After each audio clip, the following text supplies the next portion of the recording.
The derelict Commander Zethris stood on the bridge of the Crovar's Triumph, her secondary eyes scanning tactical displays while her primary pair focused on the viewport.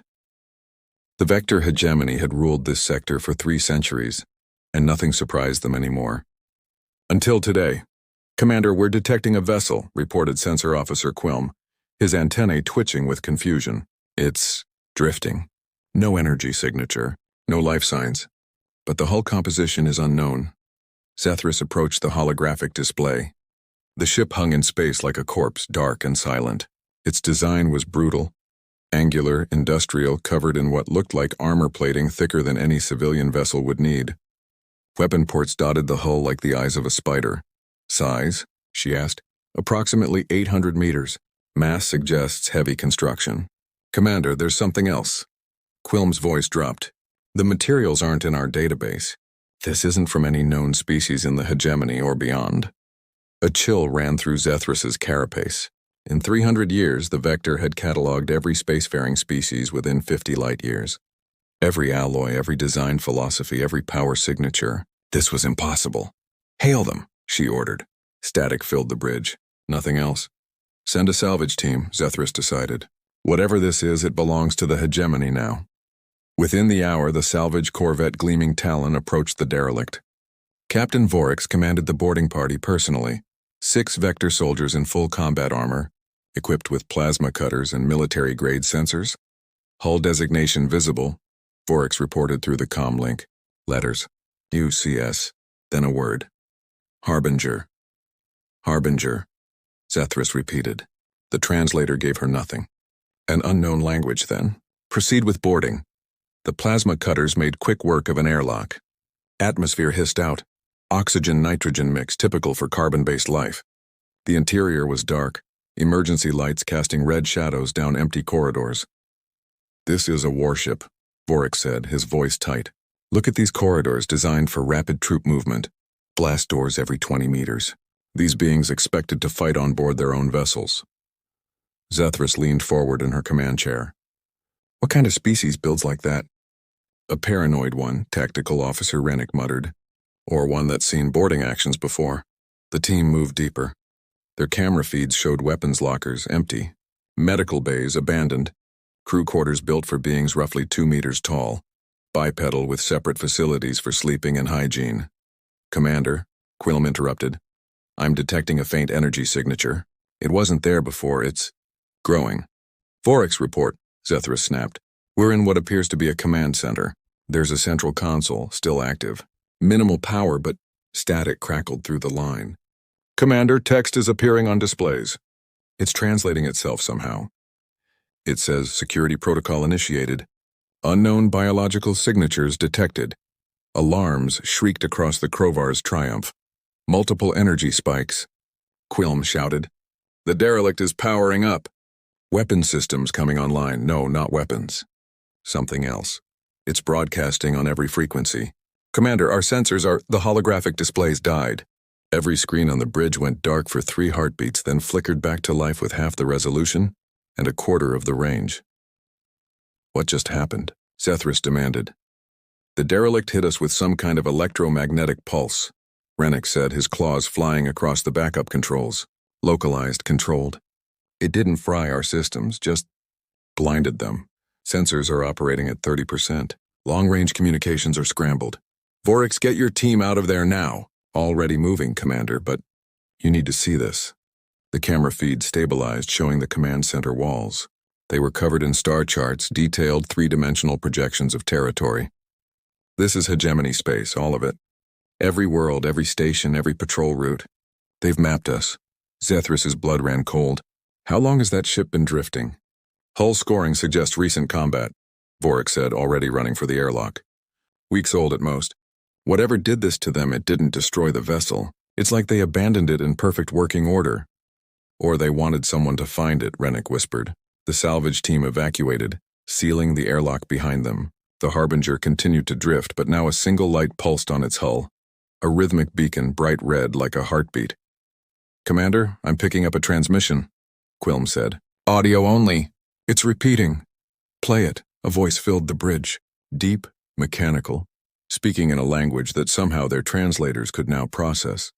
This is an automated beacon of the United Colonial Systems Navy. To any intelligence monitoring, this vessel has been quarantined following catastrophic system failure. Do not approach. Do not board. This is your only warning. Secondary message detected, Quilm added. It's coordinates. And a date. Zethris studied the coordinates.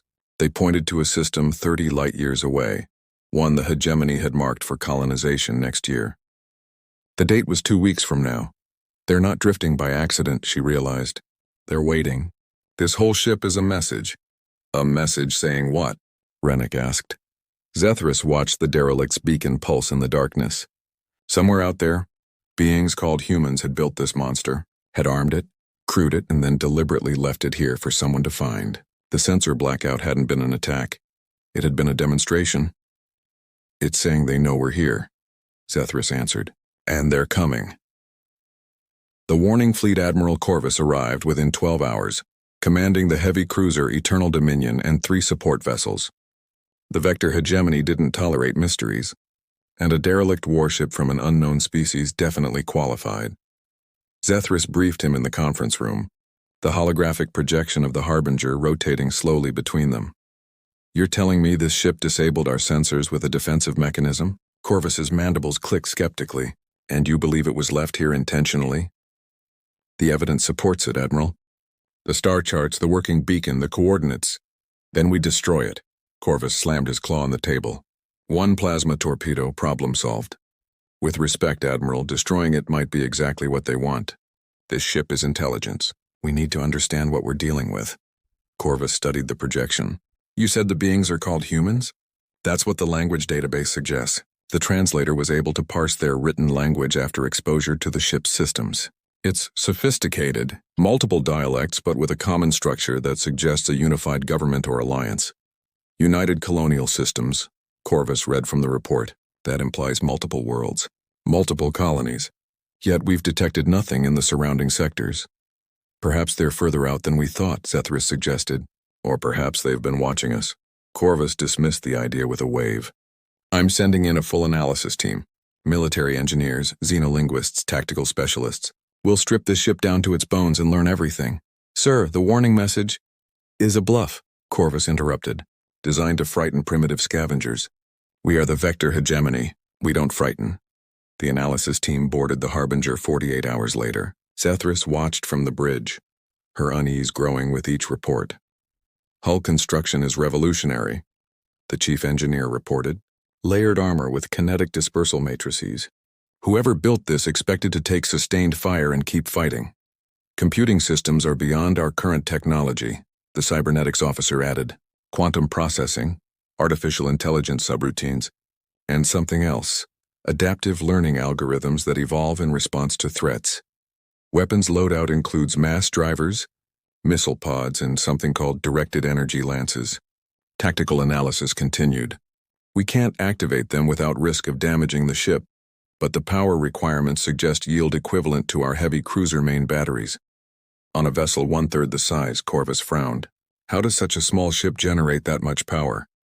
That's the problem, Admiral. It doesn't.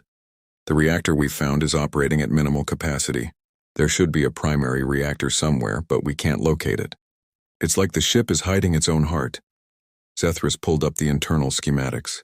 What about those sections? She highlighted 3 areas that the sensors couldn't penetrate.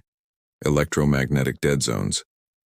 We've tried accessing them, the engineer said. The doors are sealed with security measures we don't understand. Molecular locks, biometric scanners calibrated for human DNA, and what appears to be an AI guardian that actively resists our intrusion attempts. Cut through the walls, Corvus ordered. Sir, with respect, the walls are 2 meters of composite armor. It would take... Then take the time. I want to know what they're hiding. 3 days into the operation, they broke through to the first sealed section. The engineering team's camera feed showed a cavernous chamber filled with cylindrical pods, hundreds of them, arranged in precise rows. What are those? Corvus demanded. The team approached cautiously. Each pod was roughly 2 meters tall, made of a transparent material. Inside, suspended in gel-like fluid, were beings. Humans. They're alive, the medical officer gasped. Hibernation of some kind. Core temperature near freezing. Metabolic rate almost zero, but neural activity is present. Zethris pulled up the internal schematics. What about those sections? She highlighted 3 areas that the sensors couldn't penetrate. Electromagnetic dead zones. We've tried accessing them, the engineer said. The doors are sealed with security measures we don't understand. Molecular locks, biometric scanners calibrated for human DNA, and what appears to be an AI guardian that actively resists our intrusion attempts. Cut through the walls, Corvus ordered. Sir, with respect, the walls are 2 meters of composite armor. It would take the time. I want to know what they're hiding. 3 days into the operation, they broke through to the first sealed section. The engineering team's camera feed showed a cavernous chamber filled with cylindrical pods, hundreds of them, arranged in precise rows. What are those? Corvus demanded. The team approached cautiously. Each pod was roughly 2 meters tall, made of a transparent material. Inside, suspended in gel-like fluid, were beings. Humans. They're alive, the medical officer gasped. Hibernation of some kind. Core temperature near freezing. Metabolic rate almost zero, but neural activity is present. Zethris counted the pods. 412. This is a crew complement. Admiral, this isn't a derelict. It's a sleeping giant. Status of the other sealed sections? Corvus asked, his voice strained. We've just breached the second. It's ordnance storage. Antimatter warheads, plasma charges, and something labeled stellar disruption devices. Admiral, each of those warheads has a yield that could crack a moon. The third sealed section opened before they could cut through. The door simply slid aside as if inviting them in. The chamber beyond was small, sparse. A single console glowed in the darkness. Text scrolled across the screen in both human script and now perfect. Vector translation. You have accessed restricted areas. Your intrusion has been logged and transmitted. You have 72 hours to withdraw from this vessel and vacate this sector. Failure to comply will be considered an act of war. Against the United Colonial Systems, we are watching. We are coming. You cannot hide. It's a bluff, Corvus said, but his voice lacked conviction. There's no transmission. Our sensors detected nothing when it blinded us, Admiral. Zethris reminded him. This ship has technology we don't understand. If it says it transmitted, I believe it. 72 hours. Corvus stared at the countdown now displayed on every screen. To where? There's nothing in this sector but hegemony space. Zethris pulled up the coordinates from the original message. The system marked for colonization. Scanners, long-range analysis of the Kepler-7 system. Maximum resolution. The tactical display zoomed across space. Kepler-7 resolved into view. A yellow star, 6 planets, unremarkable. Except, Admiral? Quilm's voice shook. There are ships. Dozens of them. They weren't there a week ago. They're human ships. They're already here. The feed showed vessels materializing from nowhere, pulling back active camouflage that rendered them invisible to standard sensors. Cruisers, destroyers, carriers. An entire battle group had been hiding in the system for who knew how long. A new transmission arrived. This time it was a live feed. A human appeared on screen.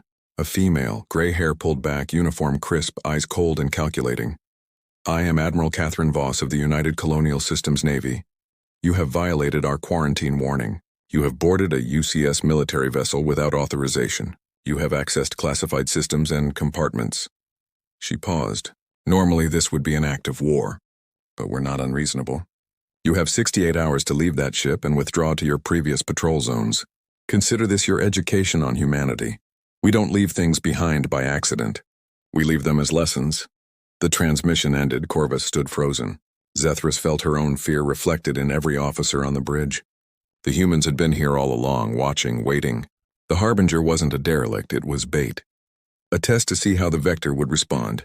Withdraw, Corvus finally ordered. All ships withdraw to safe distance. Abandon the human vessel. As the Vector fleet pulled back, the Harbinger's systems powered up fully. Running lights blazed along its hull. The crew pods began their wake cycles. Within the sealed reactor chamber, a fusion core ignited and the ship that had seemed dead roared back to life. Zethris watched it turn, orienting toward the coordinates where the human fleet waited. They let us find it. They let us board it. They let us learn just enough to be afraid. Why? Rennick asked. Because fear is cheaper than war, Zethris answered. They wanted us to know what we're dealing with, to understand that if they can hide a fleet in our territory for weeks without detection, if they can build ships like this.